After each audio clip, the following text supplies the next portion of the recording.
What's up, everybody? Dave from Fan Futsal here doing our rapid match recap for the Madrid Derby that just finished Saturday, not Sunday. Wanted to say Sunday. Saturday, November 18th. Match ended 0-0. Overall, this display of soccer. Still very, very interesting, but the match ended 0-0. There wasn't a ton of chances either way. Ultimately, it was kind of a Madrid derby the way Atletico wants it to be played. Match took place at Atletico's new stadium. Before the match, the Atletico formation was listed as a 4-4-2, was definitely more of a 4-5-1. Their whole strategy as a club under Simone is to jam things up, make life difficult for the opponent. I think that they succeeded in doing it. I did notice Griezmann was starting at striker. I know he's been struggling this year, so before the match, I was really curious to see how he played. He didn't do that great. Granted, he didn't have service, but before the match, that was something I was looking for, and ultimately kind of confirmed that he hasn't been doing that great. Real had pretty much their strongest starting 11, with the exception of Keylor Navas, who must be hurt. I don't know exactly, but they had a 4-3-1-2 with Isco basically floating wherever the hell he wanted, and he functioned that way. And so that was what I thought before the match. Getting into the first half, Atletico's defense is very much get wide and funnel Real Madrid into the center and then swarm once they're in the center. And I think that they were fairly successful at doing that to a certain extent. Now, Real is one of the best clubs in the world at moving the ball quickly from side to side. Kroos and Modric are wonderful at doing that, and they were very successful at doing that throughout the match. But it was basically a push-pull between Atletico forcing them to the middle and Real Madrid basically playing around them and moving quickly. The Atleti had the best chance of the match, I would say. In the third minute, there was Marcelo had a terrible giveaway. He was off and on all match. He had some incredible plays, but then some boneheaded mistakes that he doesn't usually make. I thought he had a terrible giveaway. Atleti broke. There was kind of a play, bang play. The ball ended up squirting to Correa, and wide open one-on-one situation with the keeper, and he just missed the net entirely. That ultimately was probably the best chance of the match, and one of the contributing reasons why it ended 0-0. Real was setting their line of pressure for the most part defensively about 5 yards into Atleti's half. Atleti was setting a little bit more aggressively about 15 yards in, and that was just something I noticed in the first half. 16th minute, Juan Franz raced with Ronaldo, and he ended up winning that. Had to shout out the old guy for doing that. That was very, very impressive by him.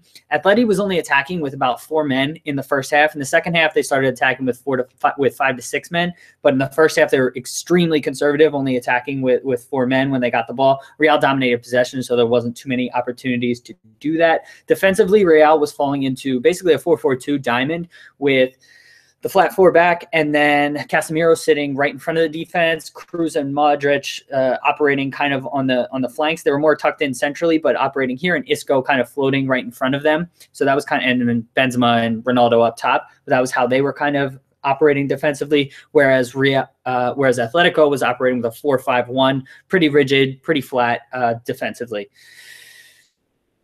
Marcelo looked off all half. I already mentioned that. I thought Correa was probably the most involved Atleti player, both from a offensively speaking as well as controversy. I thought he definitely should have been yellow carded for that foul that he committed and then kicked the ball right into Benzema's head. Yeah, so I think he was lucky to get off without a yellow card. Ronaldo and Benzema played almost as traditional strikers. They were very, very narrow and pretty tight for most of the match, and so it was interesting to watch them and watch their game and kind of how they played. You don't see that too often from clubs these days, playing with 2 basically out-and-out strikers who were still playing very, very narrow.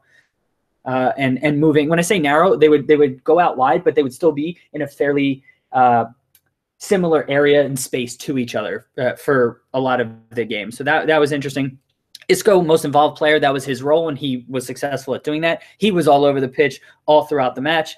At halftime, Atleti should have been up 1-0, even though Real Madrid was really controlling pretty much everything. Second half, Nacho came on for Ramos, who took a boot to the face. In the first half, broke his nose. Wanted to mention it. There wasn't too much else to report there. Ramos was a soldier for continuing on with the broken nose, but Nacho didn't have too much to do in the second half. I thought Varane was solid and a beast, as he usually is throughout the match. Atleti started pushing more numbers into the attack in the second half, again, attacking with 5 and 6 versus the 4 they were attacking with in the first half. Casemiro is just so good at intercepting passes and just getting into passing lanes, and he was fantastic at doing that throughout the match. Atleti had more possession in the second half, but only really had the one gilt-edged chance in the second half with Torres and Gamero, who were the two subs connecting and combining, and Gamero had the chip. Varane got back and ultimately cleared it off the line, but that was Atleti's best chance of the match. And really, for Real's domination, Atleti had the two best chances of the match, and so both teams can probably be happy with the draw and also feel a little bit hard done by the draw. Fantastic save by Oblak on the CR7. Cristiano Ronaldo free kick in the second half likely was going wide, but it was still a very difficult ball. All it took was a little touch. I think Nacho was in the area. If he could have gotten a touch, that may have ended up into a goal. Carrasco needs to get rid of the ball. He came on for Atleti in the second half. He was making runs, but ultimately was just holding onto the ball too long and was having it poked away, or just having his own players who were open just not end up being open anymore because he was holding on to the ball too long. So he needs to get rid of the ball better. Marcelo, I already mentioned him. He's so incredible to watch because he does things that, and it's really tough to kind of explain, but he makes things so nonchalant that are so difficult, and he's a pleasure to watch. I mean, he can do some crazy, ridiculous things, and he takes chances he shouldn't take playing left back, but he's still incredibly fun to watch, and it's always great seeing him just do some of the things he does, whether it's the first time passes or some of the moves that he does to beat players. He's fantastic to watch. Didn't have his best game, but I just wanted to shout him out. Overall, 0-0, probably 0-0, probably a fair result. Atleti definitely had the better chances. Real Madrid definitely dominated the game from a possession perspective. Players who I thought played well: Casemiro, Varane, Isco, Madrid, Modric, and Cruz did a great job of keeping the play going and maintaining possession. Wanted to give them a shout out. From an Athletic perspective, thought Juanfran and Correa did really well throughout the match. I mean, in their limited opportunities from a Correa perspective, I thought he did all right. And Juanfran was tested all throughout the match and came out well. Saul and Koke, did what they're going to do. They muddied up the game. They made life difficult for Real Madrid, and they did well as well. That was my thoughts on the 0-0 draw in the Madrid Derby today. Let me know your thoughts. Let me know if you agree with my thoughts. Let me know if you have a different take. Love to hear your thoughts in our comments section. Hope you enjoyed this rapid match recap. I will talk to you guys soon. Have a good day, everyone. Bye.